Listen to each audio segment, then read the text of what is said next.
जी हाँ दोस्तों, आप लोगों ने सही पढ़ा है थंबनेल में कि आपके सोच से 2 कदम आगे की एनालिसिस बताने वाला हूँ। क्या आपने डायरी में नोट करके रखा है? क्या आपने एनालिसिस करके रखा है कि 1 दिन, 1 सप्ताह, 1 महीना, 3 महीना, 6 महीना के बाद बाजार में क्या होने वाला है? क्या बाजार में मूवमेंट हो सकता है? इसका एनालिसिस करके रखा है। तो मैं आपको इस वीडियो में उससे आगे की एनालिसिस बताने वाला हूँ दोस्तों। आपके सोच से 2 कदम आगे की एनालिसिस वीडियो में मिलेगा।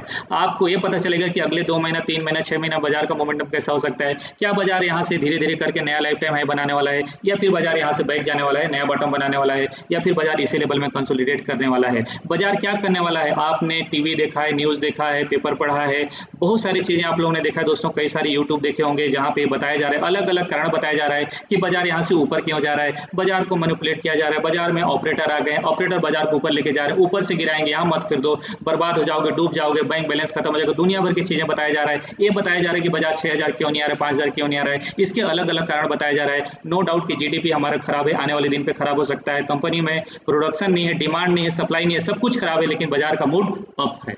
और ये मूड, बाजार का मूड 7800 के भाव से मैं आपको लगातार बता रहा हूं दोस्तों। अगर आपका मूड बाजार के मूड से मैच कर रहा है तो वेल एंड गुड, और ये मूड को मैं मैच करने की कोशिश कर रहा हूं 7800 के भाव से।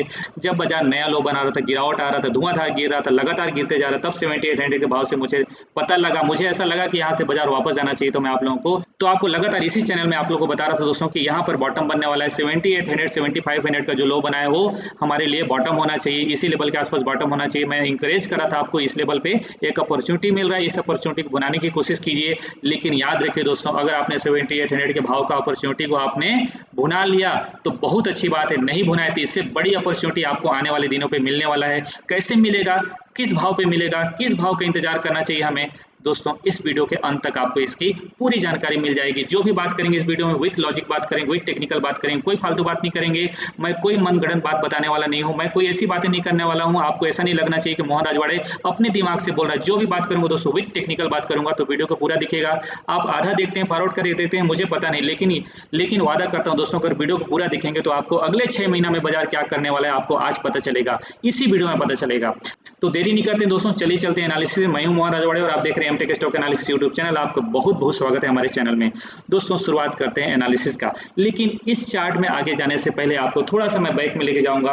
और बैक में लेके जाऊंगा, कहां लेके जाऊंगा आपको, 10 साल पहले लेके जाऊंगा। क्या 10 साल पहले ऐसा पैटर्न बना था? और अगर बना था तो क्या ये पैटर्न वर्क किया? अगर वर्क किया तो क्या आगे आने वाले दिनों पे ऐसा वर्क कर सकता है? तो एक एनालिसिस हम इसके बारे में करेंगे। चलिए, तो दोस्तों जैसे कि मैंने आप लोगों को शुरुआत में बताया कि यहाँ पे जो भी बात करेंगे विथ टेक्निकल बात करेंगे, टेक्निकल के अलावा कुछ भी बात नहीं करेंगे, विथ लॉजिक बात करेंगे। फालतू बातें, मनगढ़ंत बातें कुछ नहीं करूंगा दोस्तों।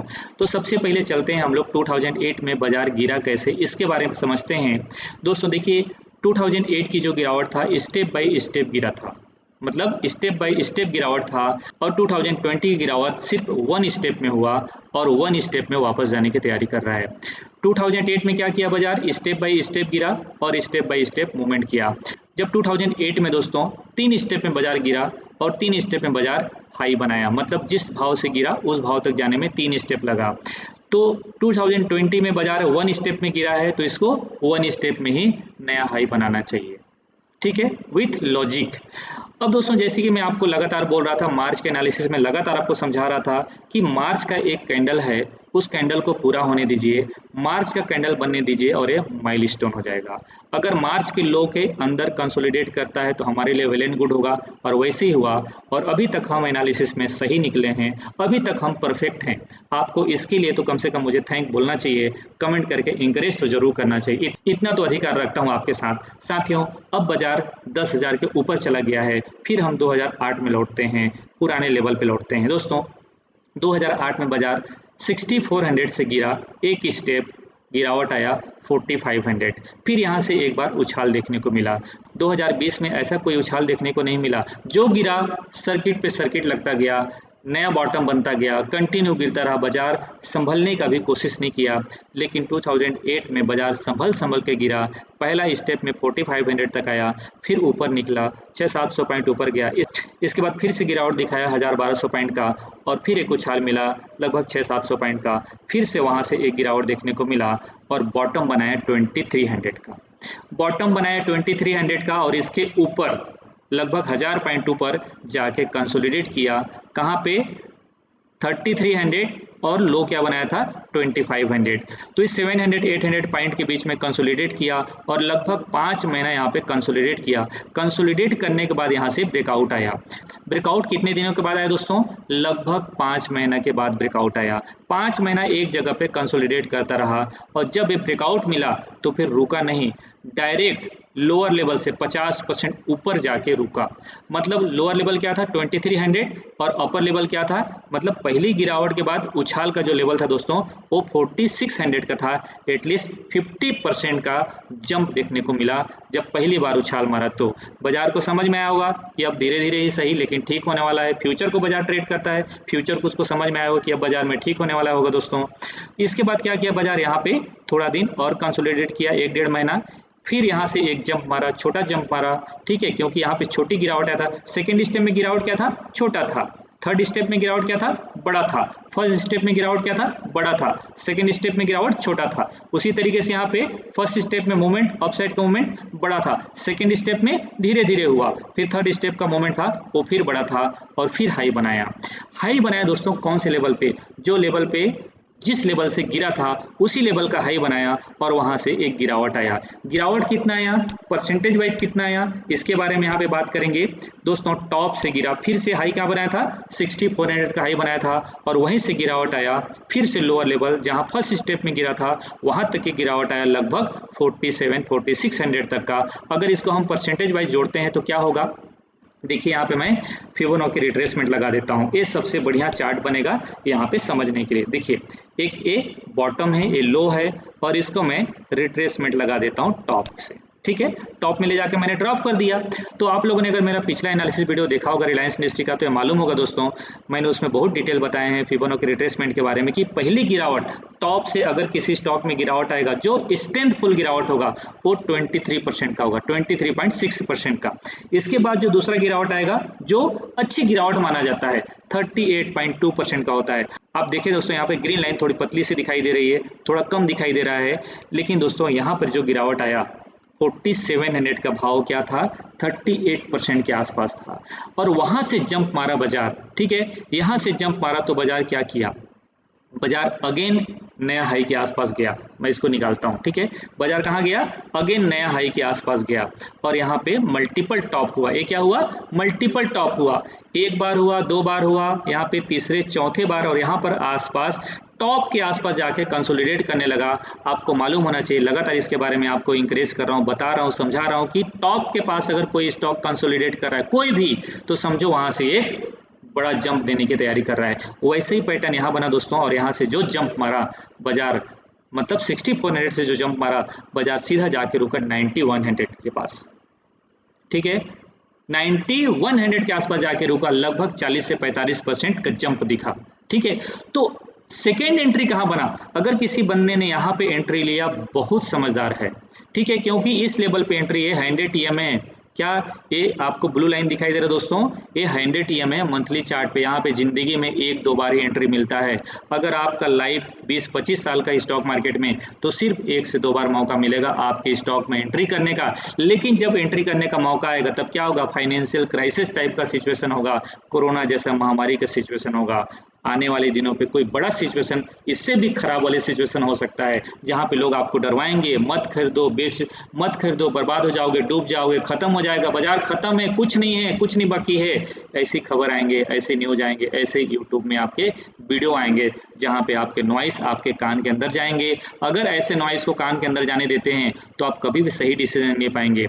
तो क्या दोस्तों ऐसे गलत चीज़ों को कान के अंदर जाने देना चाहिए? मैं जानता हूँ आप बोलेंगे नहीं जाने देना चाहिए, नहीं जाने देना चाहिए, तो अच्छी चीज़ों को कान के अंदर जाने दीजिए, समझिए। आप इस कान से सुन के इस कान से बाहर मत कीजिए और अच्छी चीज़ों को इस कान से सुन के अंदर रखिए, दिमाग में रखिए, दिल में रखिए और उस हिसाब से आप अपना डिसीजन लीजिए। साथियों यहाँ से जब ये जंप मारा तो 40% का जंप, 45% का जंप देखने को मिला और फिर एक गिरावट देखने को मिला।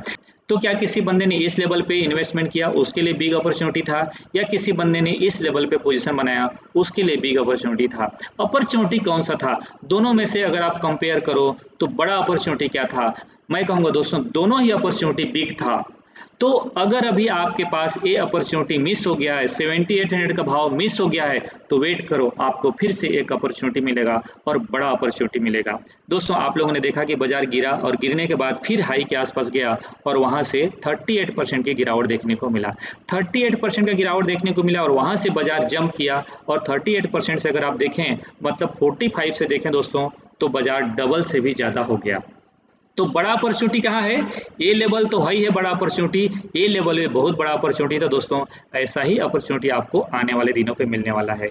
तो क्या आगे बढ़ें? चलें? चलिए अब दोस्तों अभी के करंट सिचुएशन में चलते हैं। दोस्तों ये मैंने गोल घेरा लगाया है, ये है मेरा माइलस्टोन 7800 का भाव, ठीक है।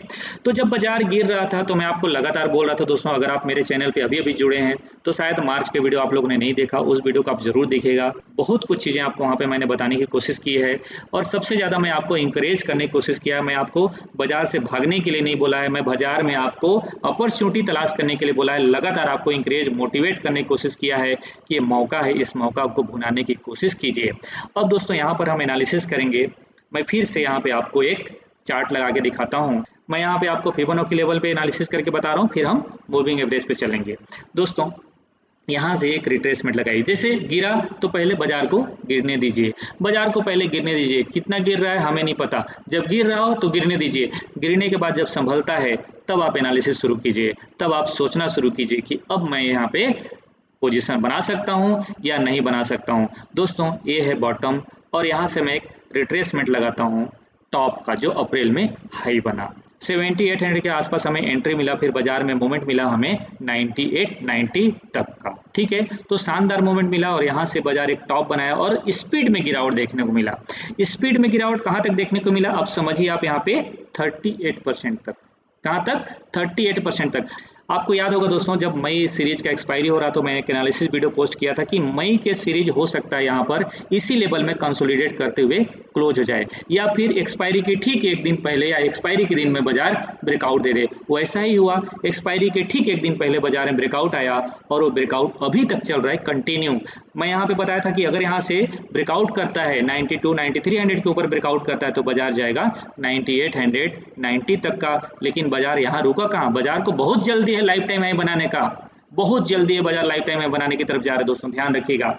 अब देखिए एक एनालिसिस यहाँ पे हम कर लिए रिट्रेसमेंट का कि बाजार 9890 तक गया, फिर एक बार गिरावट दिखाया, कहाँ तक? 38% तक, जैसे आप लोगों ने पिछले 2010 का लेवल में देखा था, ठीक है। वो बड़ा लेवल है, ये छोटा लेवल है, लेकिन 38% को याद रखिएगा, बड़ा काम आएगा। अब दोस्तों यहाँ पे मैं लगाऊंगा एक्सटेंशन। अभी आपने क्या देखा?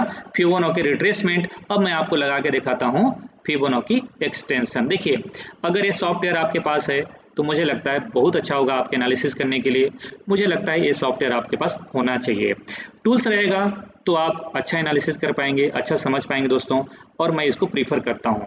देखिए अब दोस्तों यहाँ से बाजार क्या कर रहा है, एक एक्सटेंशन लगाया मैं, ए लेवल मेरा हो गया जीरो का। कौन सा लेवल हो गया? जीरो, जो पिछला हाई था, ठीक है। अप्रैल में जो हाई बनाया, ये ग्रीन कैंडल हाई बनाया, ये हो गया मेरा लिए 0 पॉइंट। अब 0 पॉइंट अगर मैं छोड़ता हूँ तो मेरा पहला ही टारगेट कहाँ बनता है? अगर मैं 0 पास के बाद छोड़ देता हूँ दोस्तों और यहाँ से बाजार अपर साइड जाता है तो पहला ही टारगेट कहाँ बनना चाहिए?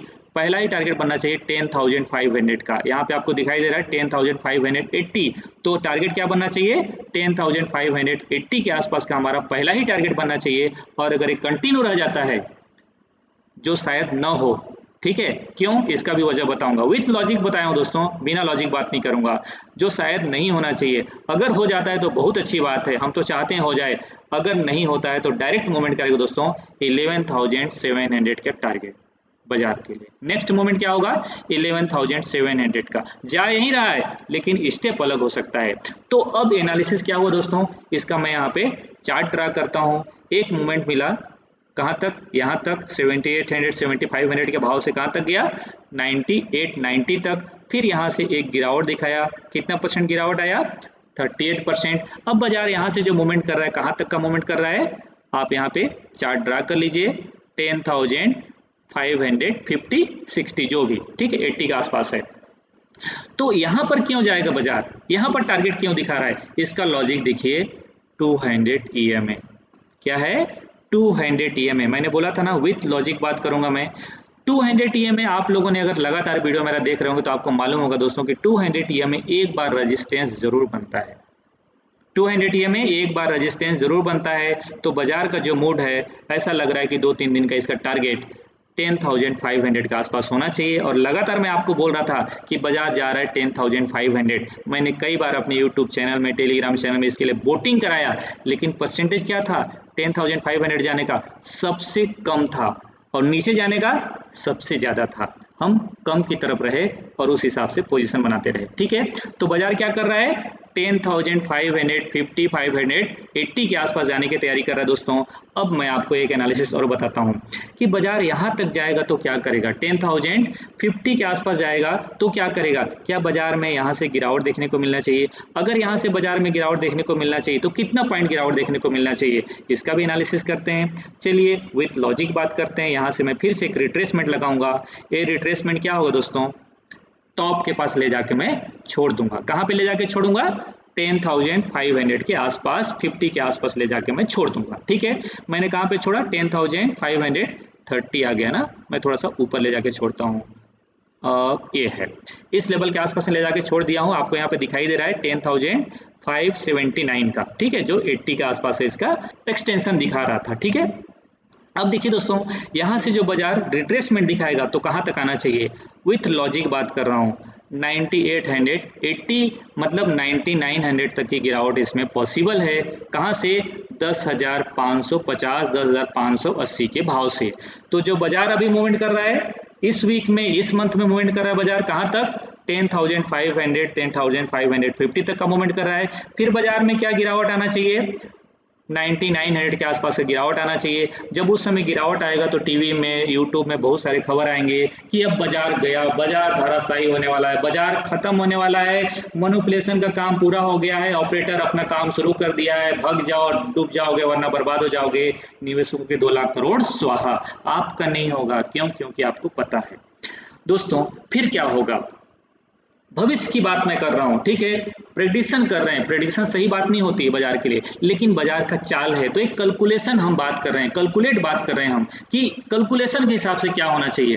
दोस्तों जब इस लेवल से बाजार आएगा, ठीक है, 9900 के पास आएगा, यहाँ पर फिर से एक स्विंग ट्रेड का एंट्री होगा और कहाँ तक जाएगा, स्विंग ट्रेड का एंट्री कहाँ तक होगा, हम यहाँ पे एक्सटेंशन लगा देंगे तो पता चल जाएगा। इस भाव से 9900 के भाव से हम खरीदी करेंगे तो बाजार अपर साइड में दिखाएगा। पहला टारगेट बनेगा 11,000 का, कितना बनेगा, 11,000 का। और इसके बाद चूंकि यहाँ पर कोई मूविंग एवरेज नहीं है, यहाँ पे कोई रेजिस्टेंस नहीं है, सीधा बाजार जाएगा इस भाव के पास। कहाँ पे, विथ लॉजिक, विथ टेक्निकल। ये बजट के दिन का गिरावट है दोस्तों, याद रखिए।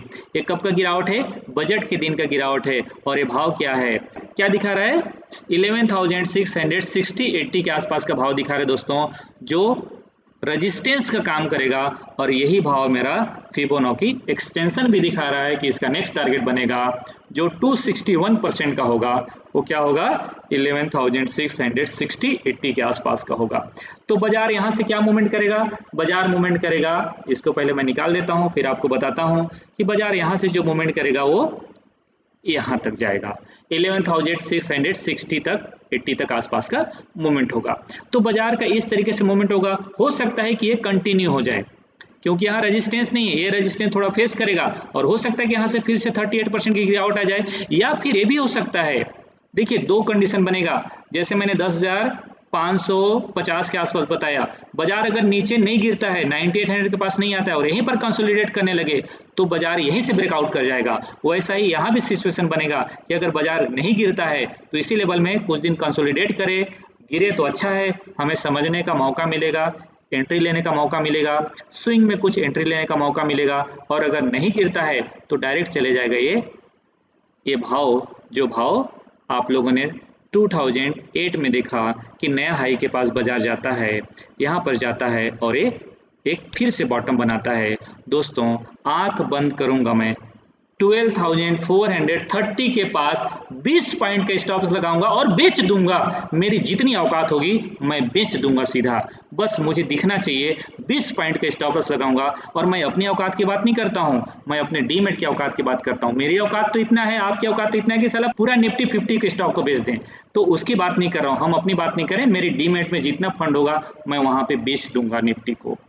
तो मेरे लिए सबसे सेलिंग का बढ़िया जगह होगा, ये भाव नहीं है सेल का जगह, ये भाव नहीं था सेल का जगह, सेल का भाव बनेगा दोस्तों अगेन 12,430। आज बता रहा हूं, जब बाजार यहाँ पे 2 महीना 3 महीना 6 महीना जब भी जाएगा, तब मैं बता रहा हूं दोस्तों आज कि 12,430 के आसपास मैं सेल करूंगा, ऊपर का 20 पॉइंट के स्टॉप्स लगाऊंगा। जब भी 12,430 के आसपास का हाई बनता रहेगा, जब भी हाई बनेगा, जो भी मुझे बेरिश कैंडल दिखेगा, 20-30 पॉइंट के स्टॉप लगा के बेच दूंगा मैं। और वहां से जो मुझे पॉइंट मिलेगा ना, आप सोच नहीं सकते कितना बड़ा पॉइंट मिलेगा। बताऊं, देखो मजा आ जाएगा साथियों। क्या होने वाला है बाजार, अगर आपको अभी पता चले तो उस हिसाब से आप पोजीशन बना सकते हैं। क्या मैं इसको छोड़ूं, तो आपको लेवल पता चलेगा। देखिए दोस्तों, वहां से जो गिरावट आएगा ना, फिर लोग क्या बोलेंगे पता है, 10,500 के आसपास का गिरावट, मिनिमम गिरावट आएगा। कितना गिरावट आएगा, मिनिमम गिरावट आएगा 10,500 तक। कब, जब बाजार 12,430 के आसपास जाता है तब। अब उसके दो सिचुएशन बनेंगे, ध्यान रखिएगा। ऐसा नहीं है कि हम शॉर्ट कर दिए और बिल्कुल बाबा जी बन के बैठ गए, ऐसा बिल्कुल नहीं करना है दोस्तों। देखेंगे कि यहाँ पर कंसोलिडेट तो नहीं कर रहा है, अगर कंसोलिडेट कर रहा है तो थोड़ा मोड़ा लॉस लेके बुक भी कर देंगे या थोड़ा मोड़ा प्रॉफिट लेके एग्जिट भी कर जाएंगे, अगर कंसोलिडेट करना लगा तो। क्योंकि टॉप में कंसोलिडेट करने का मतलब है ब्रेकआउट होगा। अगर यहाँ पे कंसोलिडेट ना करे, एक दिन 2 दिन में हमें पता चल जाएगा। अगर गिरता है तो बड़ा गिरेगा। आपको वजह बताता हूं और एक सिनेरियो दिखाता हूं। देखिए बाजार यहाँ पे हाई बना, ठीक है, दोबारा हाई बना। ये हाई कौन सा लेवल था, 6,300 के आसपास का हाई था, और विद इन मंथ कितना गिरा, 5,700 का गिरावट दिखा दिया। ठीक है, एक कैंडल का लो मैं बता रहा हूँ, ठीक है, ध्यान रखिएगा। इसके बाद यहाँ पर क्या हुआ, एक कैंडल कंसोलिडेट किया, लेकिन कितना पॉइंट, 600 पॉइंट गिरने के बाद अगर मुझे यहाँ पे, चूंकि उसके अकॉर्डिंग यहाँ पे डबल होना चाहिए, 1200 आसपास होना चाहिए गिरावट, एक मंथ का गिरावट ऐसा होना चाहिए। तो मैं यहाँ पे समझ पा रहा हूँ कि 12,000 के आसपास से बाजार जाएगा, कम से कम 1,000 पॉइंट तो मिलेगा ना, कम से कम 1,800 पॉइंट मिलेगा तो मेरे लिए इनफ है। एक लॉट में 70,000 होता है, 1000 पॉइंट में 70-75,000 होता है निफ्टी के एक लॉट में। मुझे कितना मिलेगा, मैं सोचता हूँ 2 लॉट 3 लॉट जितना भी मैं शॉर्ट कर सकूंगा, टॉप्स के लेवल में शॉर्ट करूंगा, तो शॉर्ट का भाव क्या होगा, 12,430 के आसपास का होगा। अगर यहाँ पे जरा भी बेरिश कैंडल दिखता है, मैं उस समय आपको जरूर अपने टेलीग्राम चैनल पे, अपने यूट्यूब में आपको एनालिसिस करके बताऊंगा दोस्तों। वहां से जो गिरेगा बाजार, एक अच्छा खासा गिरावट आएगा, और यहाँ पर फिर लोग बोलेंगे कि बाजार जा रहा है, खत्म होने वाला है, बाजार यहाँ पे बर्बाद होने वाला है। दोस्तों अपॉर्चुनिटी देने वाला होगा, ध्यान रखिए, मत सुनना, अपॉर्चुनिटी देने वाला होगा, और वो ये अपॉर्चुनिटी वाला होगा, ये सिचुएशन का अपॉर्चुनिटी वाला होगा, जो आपको 7,800 के भाव से जो अपॉर्चुनिटी मिल रहा था, ये अपॉर्चुनिटी आपको अगेन 10,500 के पास मिलेगा। कब मिलेगा, जब 12,400 का हाई बनाएगा, इसके बाद मिलेगा। जो भी हो, या 11,000 के आसपास मिले, जहां भी हो कंसोलिडेट करेगा नीचे आके, उस लेवल पे हम एंट्री करेंगे, और यहां से जो ब्रेकआउट आएगा दोस्तों, उसकी कल्पना आगे कीजिएगा, आगे बात कीजिए। मैं आपको आगे की बात बताता हूं। देखिए क्या होगा इसके बाद, बाजार ऐसा हो जाएगा तो बहुत अच्छी बात है, वेल एंड गुड है। नहीं होगा तो थोड़ी उस टाइम का जो भी सिचुएशन बनेगा, उस हिसाब से अपने आप को बदलेंगे, अपने आप को बाजार के मूड के हिसाब से अपना मूड को ठीक करने की कोशिश करेंगे। जैसा बाजार चलेगा वैसा हम चलेंगे, लेकिन पहला एक एनालिसिस कर लेते हैं, फिर समझते हैं। दोस्तों यहाँ से मैं लगाऊंगा एक्सटेंशन, क्या लगाऊंगा, फिबोनाची एक्सटेंशन। एक गिरावट के बाद जो बाजार का मूवमेंट आएगा, क्या छोड़ दूं मैं, ड्रॉप करूं यहाँ से, अब टारगेट दिखेगा, दिल खुश हो जाएगा दोस्तों। 10,500 के आसपास से जो बाजार मूव करेगा, वो सीधा जाएगा 13,600। कहाँ जाएगा, 13,600। और दूसरा जो टारगेट बनेगा ना, आप लोगों ने यहाँ पे देखा 2008 में बाजार यहाँ से गिरावट के बाद सीधा डबल हो गया दोस्तों। 10,000 से जो बाजार अपर साइड जाएगा, टारगेट मिलेगा इसका 15,000 के आसपास। इसके बाद तो बाजार के लिए क्या है, अपर सर्किट खुला है, और जब आपका अपर सर्किट खुल जाए ना, तो फिर सर्किट के बारे में मत सोचना, फ्यूचर का स्टॉक है, यहाँ सर्किट नहीं लगता मेरे भाई, 10% सर्किट के बाद अपर सर्किट खुलता जाता है, खुलता जाता है, खुलता जाता है और खुलता ही चले जाता है, तो बाजार का मोमेंटम आने वाले दिन पे इसी तरीके से हो सकता है। तो जो हम सोच रहे हैं क्या बाजार ऐसा मूवमेंट कर सकता है, अगर कर सकता है तो हम इस हिसाब से अपना प्लानिंग कर सकते हैं, पोजीशन बना सकते हैं। दोस्तों अब एक बात और, अभी मैंने बात किया वन साइड, अब मैं थोड़ी दूसरे साइड की बात करता हूँ, ठीक है। ये पूरा वन साइड की बात हो गया कि बाजार अगर आने वाले दिनों पे मूवमेंट करता है तो कहाँ पे मूवमेंट करेगा, लेकिन एक बात को ध्यान रखना दोस्तों, ये 10,500 11,000 के आसपास को भी ध्यान रखिएगा।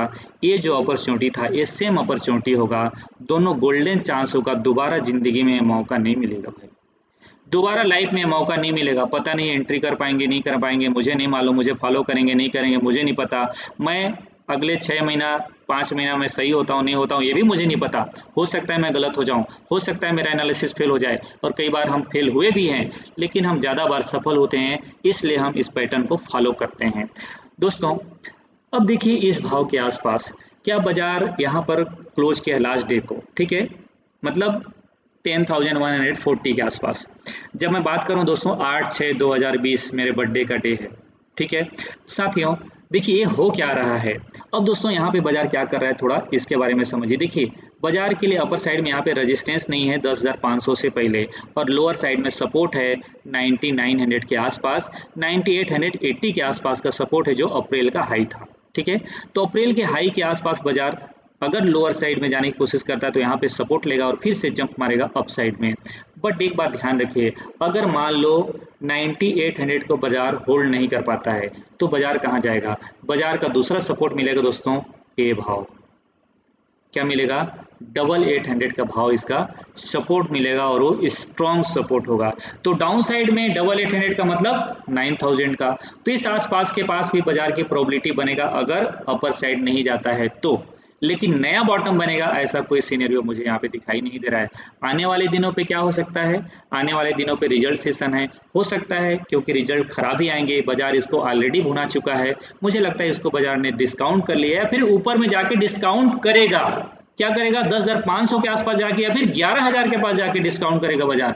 तो बाजार अपने आप को डिस्काउंट करेगा रिजल्ट को जो खराब आने वाला है। क्या बाजार में बड़े बड़े एनालिसिस नहीं है, क्या बाजार इस चीज को नहीं देख रहा है कि जो लास्ट सीजन है फर्स्ट क्वार्टर वो खराब होगा, बाजार को भी मालूम है दोस्तों कि लास्ट सीजन का है क्वार्टर वो खराब होगा, तो बाजार उसको डिस्काउंट यहाँ करेगा या फिर ऊपर करेगा, लेकिन बाजार उसको डिस्काउंट कर लेगा, बाजार उसे हजम कर लेगा।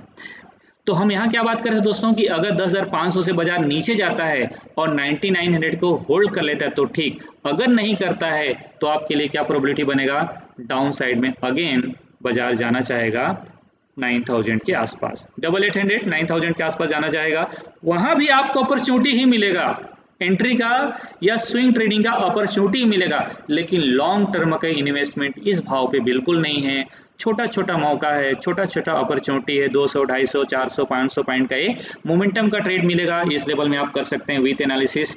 तो दोस्तों मैंने आपको ये बताने की कोशिश किया इस वीडियो में, विथ लॉजिक बताने की कोशिश किया हूँ मैं, यहाँ पे आप लोगों को विथ मूविंग एवरेज बताने की कोशिश किया हूँ कि दोस्तों अगर बाजार मान लो 10,500 के ऊपर निकल जाता है, 10,500 के ऊपर निकल जाता है और कहां तक जाएगा, जैसे हमने चार्ट में समझे कि 11,000 के आसपास जा सकता है, 11,500 के आसपास जा सकता है, हो सकता है बाजार यहां से 11,500 तक ब्रेक कर जाए, ठीक है, यहां पर कंसोलिडेट करके या फिर 9900 से आके फिर से ऊपर जाके, तो बाजार अगर वापस आएगा तो फिर से मूविंग एवरेज इसको सपोर्ट देगा, क्या देगा, मूविंग एवरेज इसको सपोर्ट देगा।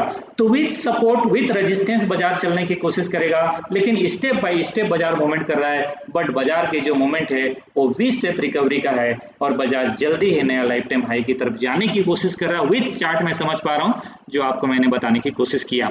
तो दोस्तों ये एनालिसिस कैसा लगा, ये वीडियो कैसा लगा, क्या एनालिसिस मुझे कुछ और चीज ऐड करना चाहिए था, क्या मुझे और चीज आपको बताना चाहिए था, क्या मुझसे कुछ मिस हुआ है, क्या इससे और भी अच्छा किया जा सकता था, अगर अच्छा किया जा सकता था तो आप मुझे कमेंट करके जरूर बताइएगा, क्या कुछ ऐड करना चाहिए था तो उसे भी मुझे बताइएगा, आने वाले अगले एनालिसिस में मैं फिर से ऐड करने की कोशिश करूंगा और नया वीडियो बनाने की कोशिश करूंगा, अगर आपका सजेशन अच्छा हो तो मैं उसे जरूर इंप्लीमेंट करूंगा। दोस्तों आपसे भी मैं सीख रहा हूं, मुझसे भी आप सीखिए, ये सीखने और सिखाने का दौर है दोस्तों, ये मार्केट दोस्तों कमाने और कमाने का दौर है, आप भी कमाइए, मैं भी कमाऊं, आपका परिवार सुखी रहे, मेरा परिवार भी सुखी रहे। इन्हीं दुआओं के साथ, इन्हीं शुभकामनाओं के साथ एक बार फिर मैं आप लोगों से विदा लेना चाहता हूं। अगर वीडियो अच्छा लगा हो दोस्तों तो लाइक करके मुझे जरूर इंकरेज कीजिएगा, कमेंट कीजिएगा। अगर चैनल सब्सक्राइब नहीं किया है तो चैनल को सब्सक्राइब करके जाइएगा, दोस्तों को शेयर करना मत भूलिएगा और उन्हें भी सब्सक्राइब करने के लिए इंकरेज कीजिएगा। मिलता हूं अगले वीडियो में, तब तक के लिए नमस्कार, जय हिंद।